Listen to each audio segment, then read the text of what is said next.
So the idea with gradient was to... Thank you. It's really collaborative.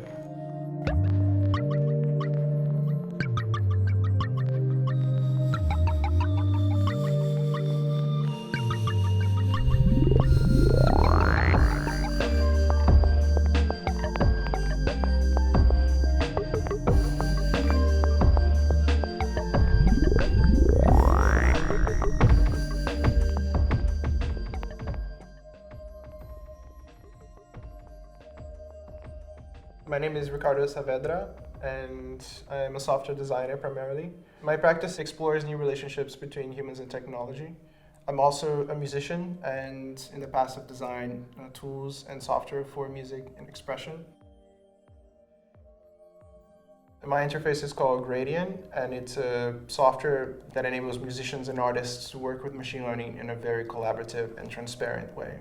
Automation is perhaps how the industry is treating machine learning. For me, to explore the question of augmentation is really to show a different perspective and to show how it's possible to improve certain tasks, but the human is still in responsibility of the actions, of decisions.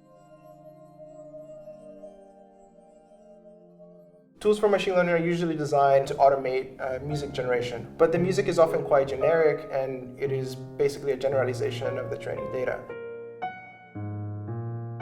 They very rarely let you train your own model or let you see what the model is doing. They're still based on this black box model, right? So you train something and you're letting composers and artists to give an input and get an output, but you don't really know why you're giving that output or how do you get the model to generate something like that. These technologies are really good at creating, music like anything we've heard before, but not really great at generating anything that is on the experimental side or something that is more stylistically unique.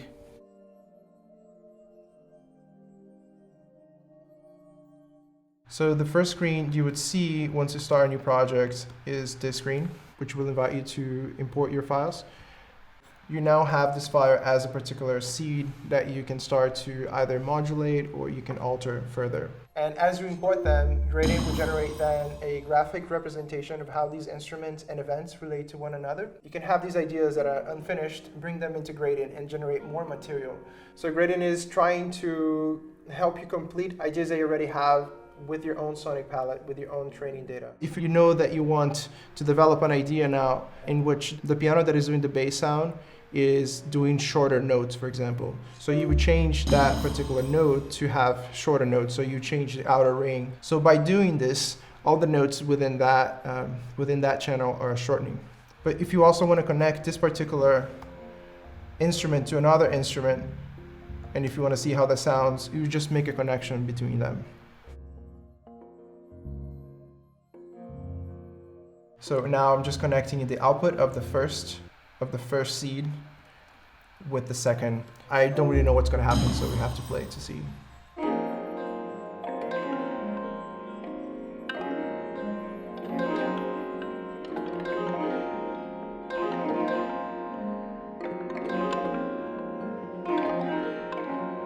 Through the node graph, you can see that that particular recipe creates that kind of music.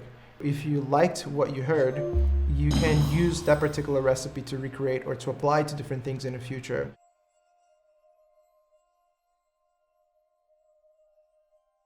The way I define machine learning is perhaps in contrast to regular programming practices. In programming, you try to define the problem through a set of either equations or formulas or functions. And in machine learning, you're really finding algorithms that can learn by themselves and they can abstract on a particular input. In Gradient, right now I'm exploring a few techniques, reinforcement learning and hidden Markov chain models. So reinforcement learning is based on reward and punishment.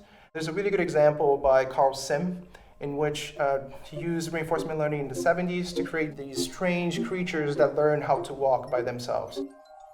In any application of reinforcement learning, this agent really needs to have some type of feedback looping which either gets rewarded or punished.